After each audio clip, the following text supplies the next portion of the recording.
Hey, what is up, guys? It is Harrison Brown, the Millennial Entrepreneur. Now, if you guys don't know this by now, I have a podcast called The Brutally Honest Podcast. I've had 130 episodes on there, and I am top 5% in the world. How do I know this? Because I was actually a guest on somebody else's show, and she was the one that told me. And she's like, hey, by the way, do you know this?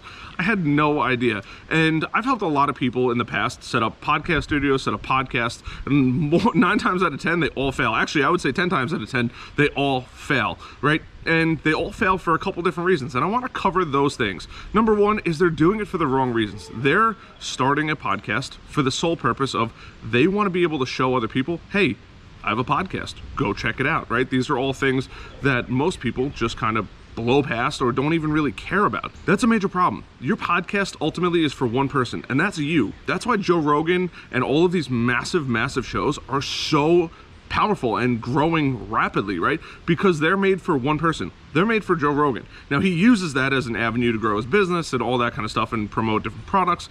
But at the end of the day, he's doing it for one person. That's for himself. Now, this negates NPR and all those other agencies that have a podcast because they have a commercial studio and people to run a podcast.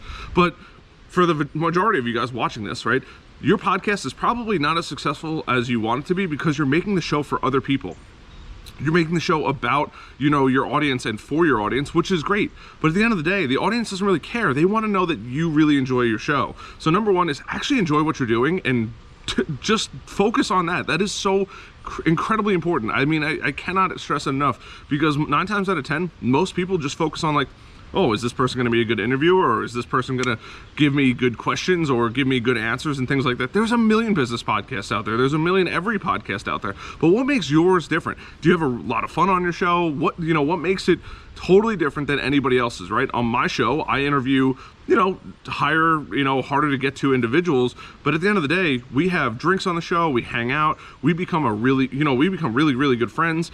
Typically, my show is about an hour and a half to about 3 hours long. So at the end of that, we are really good friends, and it is a long show. We have plenty of time to cover a ton of material, right? So that's my show, and we have a good time, and I hang out with the person beforehand, and I had a studio, which definitely helped and set me way further ahead than most other people. But at the end of the day, I did my show because I loved it, and I actually don't do Zoom shows for myself because I really don't enjoy them. Now, there's always the exception to the rule, but the vast majority of them, I really don't enjoy doing a Zoom call. I would much rather have you sit down with me in person wherever we are, right? Even if I have to move the studio, I have no problem doing that. I'd much rather do that than do it over Zoom, and the quality's not that great, and just there's a whole slew of things that you can't control, and quite honestly, that makes for a worse episode.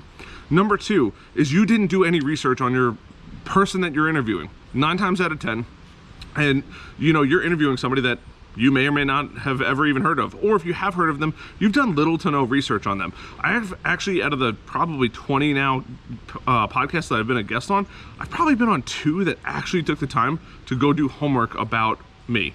Most people just aren't doing the appropriate amount of research for their guests, right? And that's a huge void. So that's actually how I found out I'm in the top 5%, because the guest or the host did research on the guest, me, right? That is tremendous.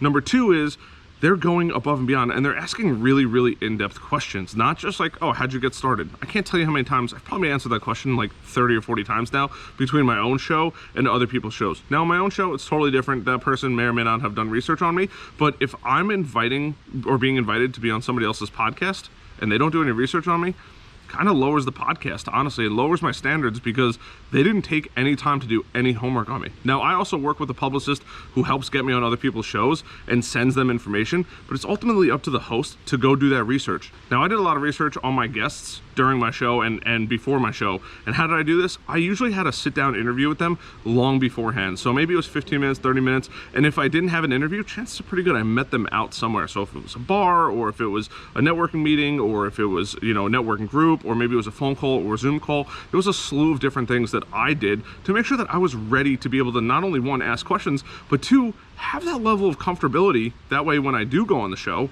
or have somebody on the show, it was really comfortable, and they had a really good time.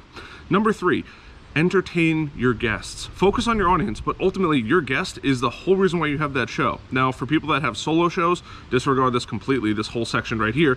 But for people that are interviewing other people and things like that, make sure you have fun on your show. People vibe with the host, and if you're not a really good host and you're just there to be there and to have a podcast, I promise you, you are going to fail in the podcast world. Because when people vibe with you and jive with you, they're going to share out your show. And if you don't have that influence, that passion, and that love for what you do, then chances are pretty good people aren't going to share out your show. And that's really how you go viral and how people find out about your show, right? If you don't have that level of love for your show that you might have for other things, then your show's probably going to fail. And people see that and they feel it. And trust me, I've been there. I've been on shows, and I've also had people on my show where either I might not have been completely in the mood to do a podcast, but it was the time that we agreed upon, or that person isn't excited to be there, or something happened to me just before I did the show, and it really kind of brought down my mood. Also, some guests I didn't interview enough, and honestly, some of those shows were not the best. I still put them out there for the most part, unless they were really, really bad, but you have to really enjoy what you do. And if you enjoy what you do, your audience is gonna love that, right? I really do like making YouTube videos. I'm starting to get messages from people I would have never thought I would have gotten messages from saying, oh my God, love your YouTube videos. This is the exact same thing that happened when I had my podcast. I keep saying when I had, because I moved out of my studio now, so I'm no longer in my studio, but same exact principle. Go enjoy what you do, because if you enjoy what you do, you are going to be so much further ahead than everybody else. It is literally probably the most important tip that I'm going to give you is just enjoy the show, enjoy the atmosphere. Number 5, stop asking all of your friends and family to subscribe to your podcast. Quite honestly, they don't care. It's just that simple. Let them listen to one episode and stop harassing them to subscribe and other things like that. If they don't enjoy your show, stop making them watch it. Stop making them or stop harassing them to subscribe and engage and all that kind of stuff. Because if they don't enjoy it, they're gonna actually tell people they're gonna complain about you as opposed to being a supporter of you. Now look, there are exceptions. Your parents and your girlfriend or significant other should absolutely be supporting you, but the vast majority of everybody else doesn't really matter. Stop worrying about those people. It is so critically important that you make good content that people actually enjoy, as opposed to making okay content and then forcing it down their throats. I can't tell you how many times I've seen people fail because they just harass and harass and harass and harass. It actually leaves a really, really bad taste in other people's mouths. They talk negatively about you. A positive experience, people tell about 3 people. A negative experience, people tell about 11 people. That's a pretty massive number. So if you're harassing people over and over and over again to subscribe to the show, that is not good. Also, only mention it in the beginning and the end of your show. I can't tell you how many times people just mention subscribe, subscribe, subscribe, subscribe during the show. They get it. If they enjoy it, they're going to subscribe. Now just give them a reminder in the beginning and a reminder at the end. Hey, if you're not enjoying the, if you're enjoying the show, hit the subscribe button. If you're not enjoying the show, by all means, thank you for listening, and we'll see you on the next one, maybe, right? Just leave it super simple. Stop thinking about, forcing it down other people's throats. If you go and find a community of people where you actually can provide value and a show that you really love, and you're starting to see people engage in that society or that community, that is where your core support is going to be. Not everybody's interested in owning a business. Not everybody's interested in art. Not everybody's interested in politics. Not everybody's interested in nature, right? There's all of these different things out there that you need to take into consideration when you're starting your show. If you're just shooting from the hip and kind of going at it with a blind eye and you don't even have a central focus of your show, you are setting up for fail. Unless, because I did this, unless you really enjoy your show. If you really enjoy your show and you look forward to it and you don't even care about listenership, then you're probably going to be fine. More often than not, I see podcast hosts that are just, like I said, so focused on their community and so focused on, making a show that really vibes with them, and they totally lose sense of, did they actually have fun? And that's really what separates people. That's what made my podcast go semi-viral. That's what made my podcast be seen by a lot of people and keep searching it over and over and over and over again. It is not that hard. Don't think that much into it. Go have fun for you, and when you have fun for you, that's when you are going to succeed. And the reason why I know this, and you might be thinking, well, Harrison, how do you know this? One, I'm in the top 5% of podcasts in the world. I'd probably be in the top 1% if I kept doing it during my move. COVID kind of crushed my podcast studio for a little while. And 2, look at these major YouTubers, right? PewDiePie loves what he does. Mr. Beast loves what he does. Veritasium loves what he does. Mark Rober loves what he does, right? They're doing it for themselves first, and they're testing all these things. And you watching is the byproduct of their success, right? It shows, hey, other people really like this, keep making content like this. But that's what they did it for. They did it to start off. I'm making YouTube videos and things like that because I actually enjoy them, not because I feel like I'm being forced to do it. Now, I am forcing myself to do 120 YouTube videos in 120 days. That's an absurd amount of content, but I really do enjoy making YouTube videos. And just like I enjoy YouTube videos, and just like I really love being on my own show and having my own show and all that kind of stuff, you need to really love your podcast. And everybody knew that I had a podcast. Took a little while for everybody to find out that I had a podcast, but I don't spam Facebook, I don't spam YouTube, I don't spam Twitter, Instagram with my podcast. I'll put up a story here and there. Maybe I'll put out a show or publish a show that I really had a lot of fun on. But for the most part, I just let the podcast community absorb it and enjoy it. And over time, people have subscribed to my show. You're not going to be famous tomorrow. There's no secret sauce. Running ads to your podcast can help grow your community and things like that faster, but honestly, who wants to spend more money? You've already spent a couple $100 on your studio, if you have a studio, or your microphone, or your mixer, and all that kind of stuff, and your hosting platform.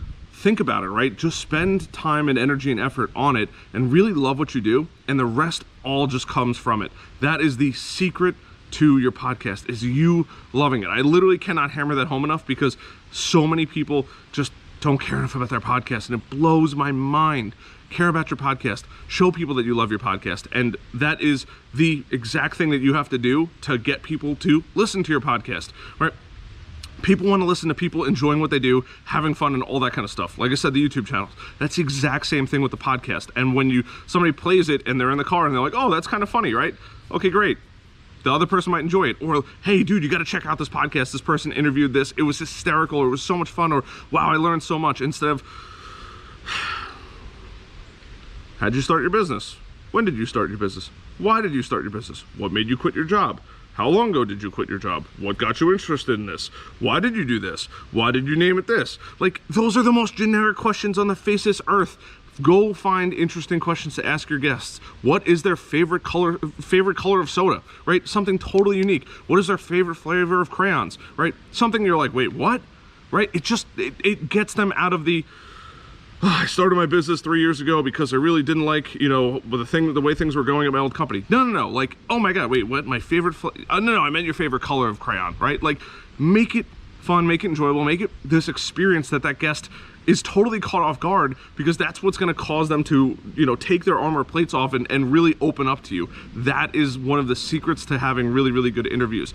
Don't ask the same generic questions over time, right?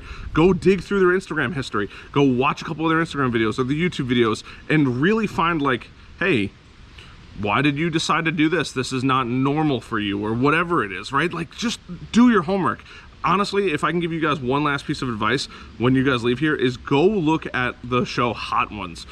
Sean Evans does a really good job at interviewing people. If you're an interview podcast, stick to interview podcasts. If you are a have fun, get drunk podcast, go have fun and get drunk podcast. If you're a political podcast, go stick to politics and stay in your lane. Don't vary and change and things like that, but stay in your lane, enjoy what you do, and take lessons and notes from experts that are doing this, because that is ultimately how you're going to grow and build your community and consistently enjoy what you're doing. So my name is Harrison Meyer, the Millennial Entrepreneur. I hope you guys found value in this. If you did, hit that like button, little subscribe button, little notification bell, and I hope you guys enjoyed the different background. I am on my GoPro, so it's not like the best image, but I hope you guys enjoyed this one. I'm probably going to be taking this out a little more with me, and I think it's cool. So other than that, like, subscribe, notification bell. And by the way, if you've made it this far in the video, let me know down in the comments, what you found value in, or what you're going to do differently. Or if you're looking to start a podcast, let me know if you're actually going to go start a podcast. I'd love to check it out and subscribe maybe. Hope that helps. See you guys later.